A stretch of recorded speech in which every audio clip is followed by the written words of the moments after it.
Welcome to You Got to Laugh to Keep from Crying. My name is O.W. Sweeney, and I'm here with my co-host and my old friend and a good old brother, Richard Courts.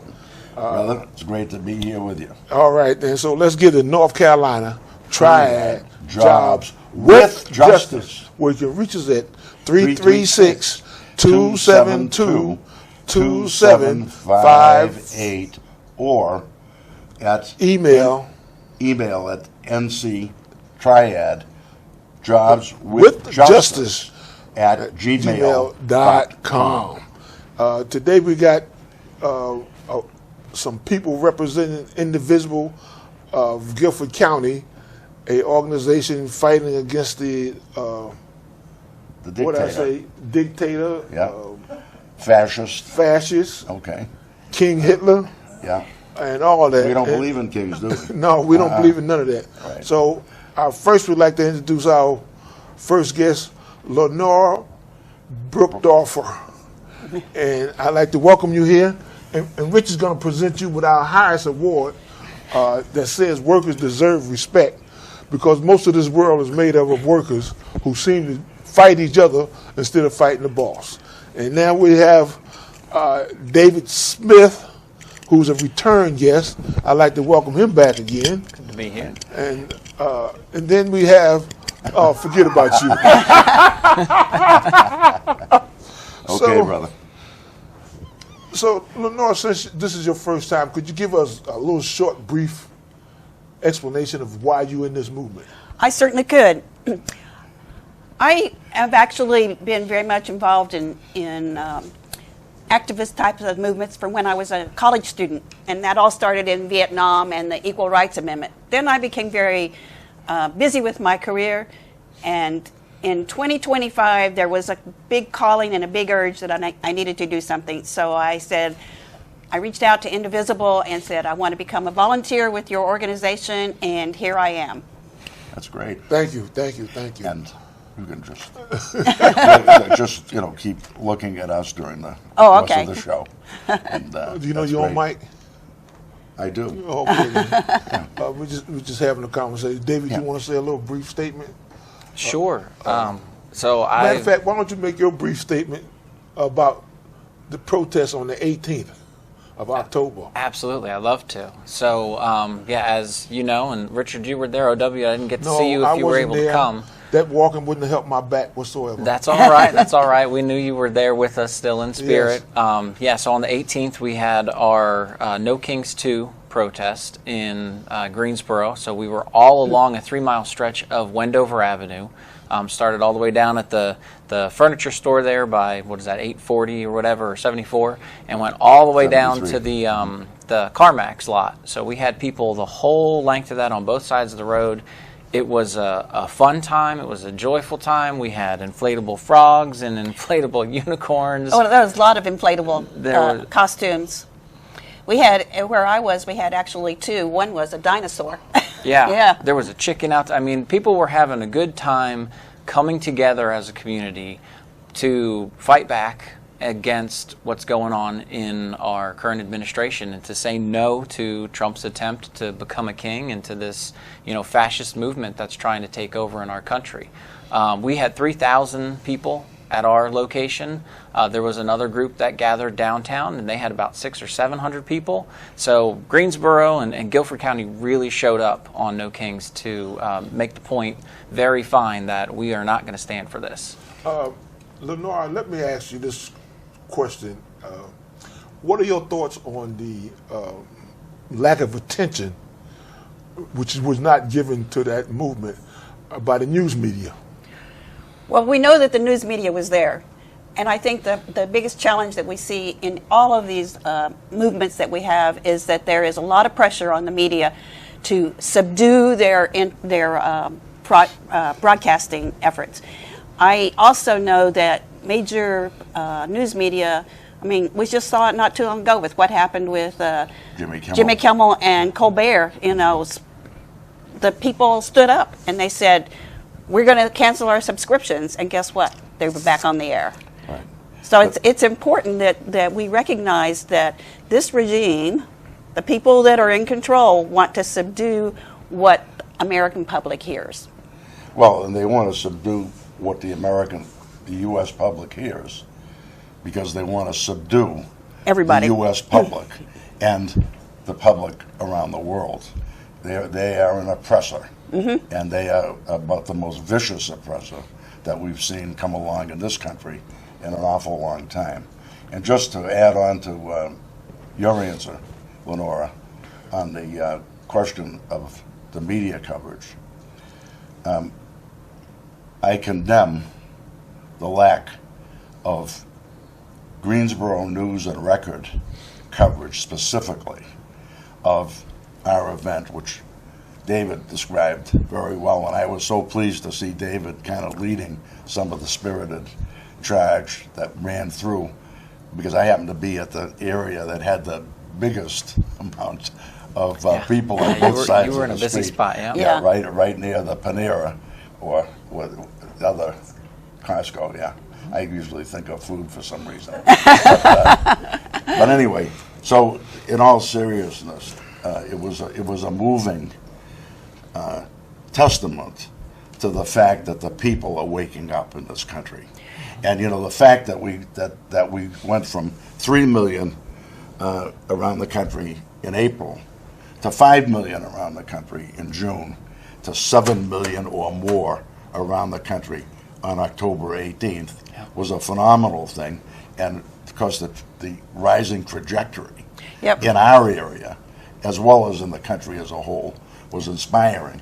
But the News and Record on Sunday following the 18th had 2 sentences in the middle of an article on page 11, I believe, that was dealing with Winston-Salem. Buried in that middle of that article were 2 sentences that just kind of passed over what happened in Greensboro, and even what they said about Winston-Salem, because the company that owns both of those papers, the Winston-Salem Journal and the News and Record, is now publishing in Winston-Salem.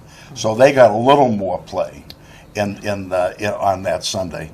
But what's so vicious and rotten is that the same Greensboro News and Record, when Charlie Kirk died, they gave the full front page treatment of the News and Record to a celebration of his supposedly great life that was held, if I remember correctly, at UNC Greensboro. So they showed the big building where they held the event and all of that. But if you read the article, there were 200 people there.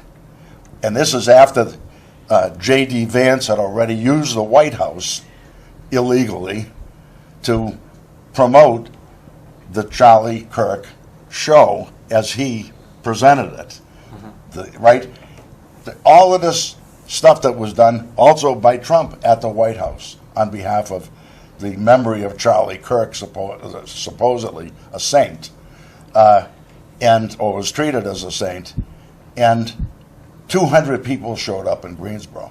But when we had, as David reported, close to 4,000 people in Greensboro, they had 2 sentences that didn't even give you the faintest hint that there'd been 5 people or 10 people in Greensboro. It's very dangerous, Lenora. I'm speaking to you because we just met. I'm so pleased. It's so dangerous because Trump, Vance, Stephen Miller, these vicious, and the Department of Homeland Security's NOR. Kristi Noem, yeah. Don't forget Russell Vogt, too. Well, and you can add who you want, but that's who I wanted to put in there, because I'm also a Pam Bondi non-fan as well. But these people were all in a concerted effort to demonize our effort, the effort of the people of this country, and to some extent the world, but especially the people in this country, to try to scare us into not showing up on October 18th. And there was no violence. No violence. Well, you're jumping a little bit ahead of me on that. But that's fine. But I'm just about done. because this is an important. It's only 28 point. minutes here. I got you.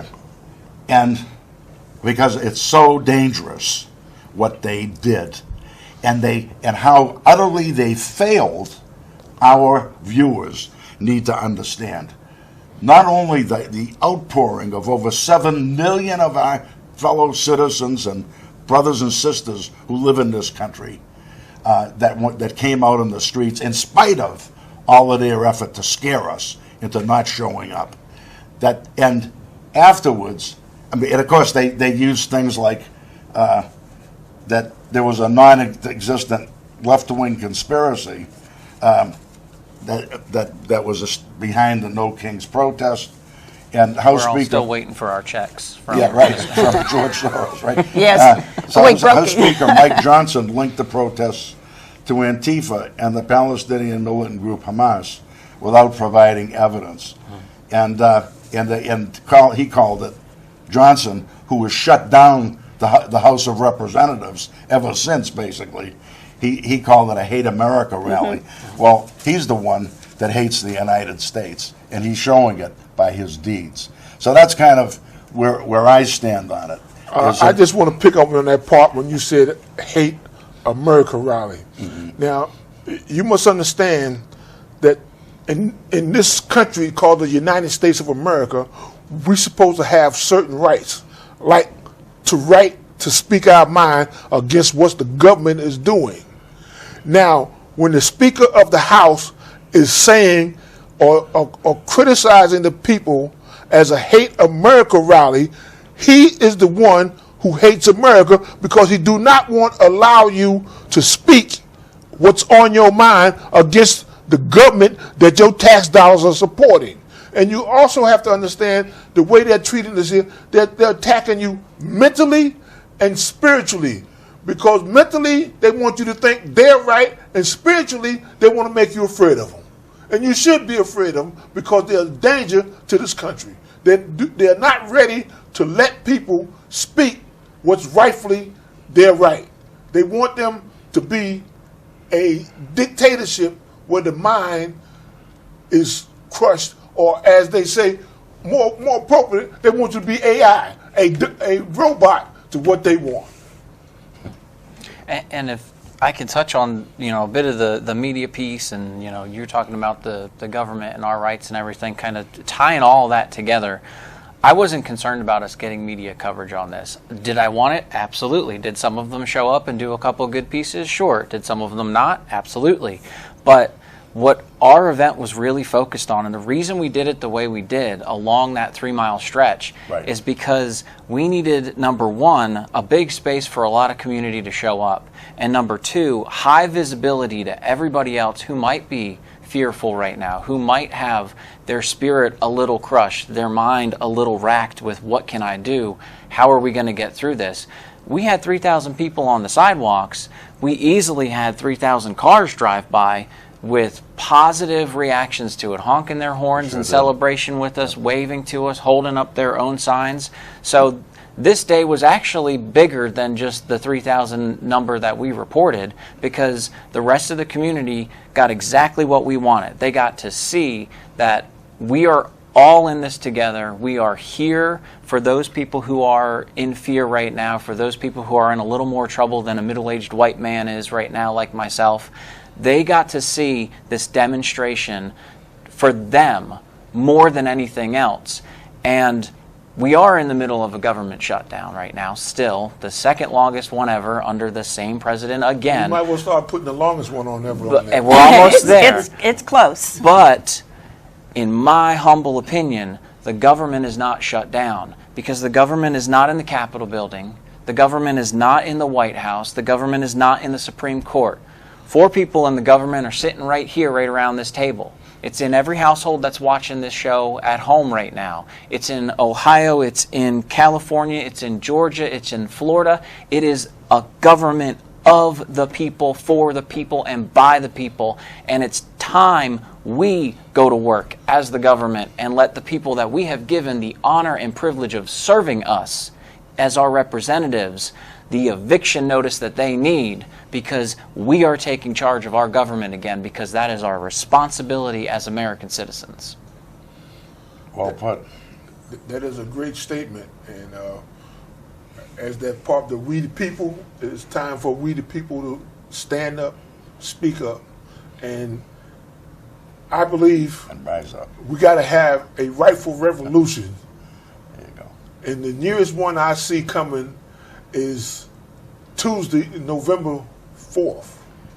It's time for us to stand up and revolt against some of those politicians who are talking to us, but are not standing up for us when they get elected.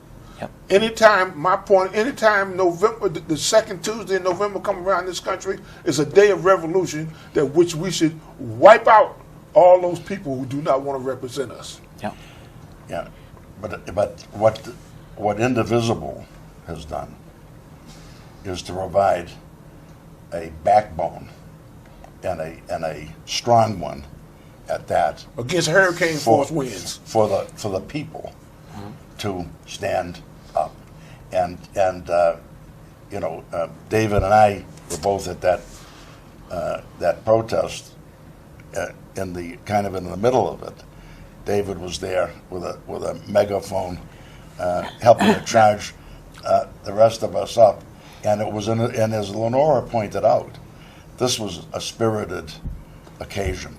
I was there, very serious about the threat of fascism that we are under, and the level of fascism, particularly our immigrant working class brothers and sisters and their families, that we're already under this fascist oppression.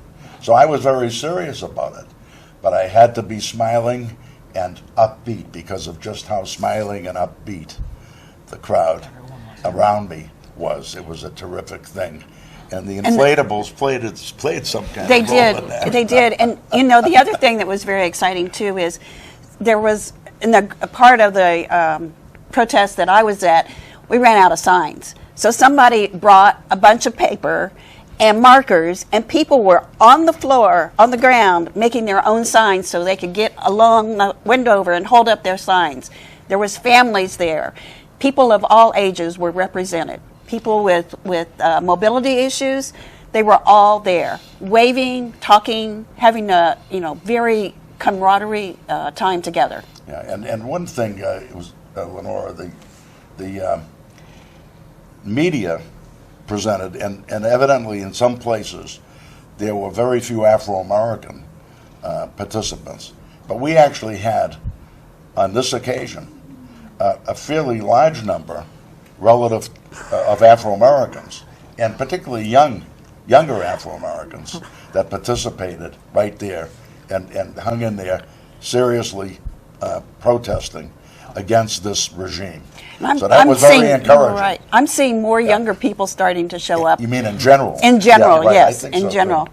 Because so many of us are in a position like, okay, I'm retired, I don't have a lot of the other commitments, so I can, be there. But now that we are well onto the path of where we are, I'm seeing more and more people getting excited and committed to the effort. Mm-hmm. And we have to. Everybody has to get in right now. We have to realize, the crisis moment that we're in. This is the moment where we can either let it continue and let this takeover happen, let this fascism take hold, or we can do something about it. We are at that pinnacle moment. And that's why the group that we're partnering with that's starting on November 5th, the day after voting, which everyone should go and vote on November 4th, like you said. That's the first thing you got to do. Then on November 5th, we want everybody to go to Washington, D.C. with us. Indivisible is partnering with Refuse Fascism, who is launching a sustained campaign at the seat of power in Washington, D.C., starting on the 5th and not leaving until after this regime leaves office or is removed from office through whatever legal, nonviolent mechanism that is. And I cannot stress enough that the only way we win is if this is peaceful and nonviolent. And Indivisible is committed to that. All of our partner organizations we work with are committed to that. Refuse Fascism is committed to that. That is the way these revolutions historically have been successful. And we're going to do the same thing here once again in America, and we're going to show the world that what they see in these posts from this person is not America. You mean This the stuff from president? our president, that is not America. The stuff from our speaker, all these people who are in power are not representative of us, and we're going to change that, and we're not going to leave until it's changed. Well, you have to understand that what you're saying is about 299% correct, along with the fact that when you talk about the people, if you look at the civil rights movement of past, which happened in our lifetime, the reason it happened the way it did, the reason people got the so-called freedom that they received is because the people, the masses of the people. Now, we're not going to get everybody to agree with the fact of what we're doing. There are some people who support this regime, but which I can't understand why, being in the United States of America, where you're going to allow one person to dictate what he wants. But there's not enough, and a lot of them are turning. Well, Not fast I'm enough. just saying. Not fast enough, but Beyond that Yes. is the fact that you cannot separate the political corruption from the economic corruption. Yeah. And as I've said to OW many times on this show, since Trump went back in for 2.0 presidency, even in the first month or so, I was saying to OW already that I believe Trump has already made more money in this short time that he's been president again than he has ever made in his entire life. He and his whole family have ever made in their entire lives. And more of these billions that he's made in this period is coming out. So we don't want to forget the tie between politics and economics. Because when we forget that, then we reduce the tasks ahead to something less than what it's going to be. And as Lenore pointed out with Jimmy Kimmel, we went right after that pillar of support, which is the financial side of Disney and ABC, and it made a change. And that's Immediately. exactly Yeah. what we need to focus on, actionable items like that we can do. That When it hurts attack the it. pockets, that makes a big difference. Yep. A quote I always like to quote from a rap record, and what the quote is, it says, "It's all about the money, ain't a damn thing funny." Okay, we look at this shutdown, as they call it, against the people, the citizens of the United States of America. It aches me when I hear that those people up there in Washington are still getting paid while they are forcing people to go to work without a pay. Now, my question is, how they going to go to work with no money, with no job, when that gas tank get empty? Or when they don't have food on their table. Right. Because they're not being paid. But they don't care about they don't care about them not having food. They want them. They demand that they come to work. Of course. How do they get to work? They got to put money in their pocket to put gas in their car, and they can't get to And work. gas in their and food in their stomachs. But Well, anyway, they don't care if they listen, eat. Wait a minute. You can see wait a that. minute. We're getting close to the time of wrapping up the show. So Yes. we want to make sure that the two of you have an opportunity to let our viewers know, along with the events that are going to be happening in Washington, D.C., between Indivisible and Refuse Fascism, here in Greensboro. Yeah. If you could Yep. specifically address, because we got only a couple of minutes Right. left. So we have weekly events here in Greensboro. And those weekly events are spread out throughout the city. So I'll just kind of run down what they are and where they're located. And it's not only in Greensboro, it also encompasses Guilford County. So on Mondays in High Point, we have Mondays with McDowell. So we are out in front of McDowell's office over in High Point. What's McDowell's first name? Do you know? Addison McDowell. Addison. Okay. Yes. Okay. His title. His title is the representative for District 6. Okay. And he looks just like the guy that's the Speaker of the House. Tuesday with Tillis, over in front of Tillis's office by KW Cafeteria on North Line. Wednesday. What time on Tuesday? Tuesday's at 12. Okay. 12. And on Wednesdays, we have the Big Beautiful Bridge protest. We have 2 protests every Wednesday. Every Wednesday, we Where's are. that sign? Maybe David will get it. Oh, out. yeah. You I'll don't get need that to. out while You you're- just Here. keep going. You're doing good. Here you go. Oh, you got them. Oh, yeah, cool. So on Wednesday, we have the Big Beautiful Bridge. Every Wednesday, we're on the Walker Street Bridge over Windover. Oh, this is a great one. So what they're showing is the signs that I've made that we hang from the bridge railing. They're very visible all along Windover, and we get lots of honks from that one. Then also every other Wednesday, there are bridge protests. One is over off of New Garden Road up by Country Park, and the other one alternating at Lake Jeanette over 840. And those are from 5:30 to 6:30. We'll probably be changing the time a little bit because of daylight savings time ending. On Thursday, we're at the Friendly Center on Friendly Avenue by Cachino Bravo and P.F. Chang's, and that's the fighting, Rage Against the Regime. Yeah. Yeah. I No, rage no, aga- no, no, I rage that's, against the regime every day. Yeah, no, that one's called Democracy Dies in Silence That's on right. Thursday. That's Thursdays, Thursdays, yeah. yes. Getting close. And Saturdays, we are on Windover at the Costco Staples, and then the opposite Saturdays or alternating Saturdays up by Lowe's. Yep. We'll try to get that on a sheet Yes, among yes. us. Yep. So we'll have it on this show. Okay, great. When it shows. But we're ready now. Let Dave speak for, if you got time to speak for a little He bit. doesn't have much brief. time. Oh, yeah. I know, but How about something short and sweet, because we've got a good ending, too. Let's Yeah. hold hands. No, everybody. I really want to thank you guys for having us on here and helping us promote the No Kings and helping us do this and all the work that you guys do in the community. It's wonderful to know you're out there fighting alongside us, and we look forward to doing more of it with you. And I can't thank the team at Indivisible enough for how fantastic they all are and all our volunteers. And Oh, we who have- just bust their butts every day. We have a big family. Yeah. That's great. So And with that, we we'll feel just say- part of it because with that, we'll say, in our unity unity lies our our strength.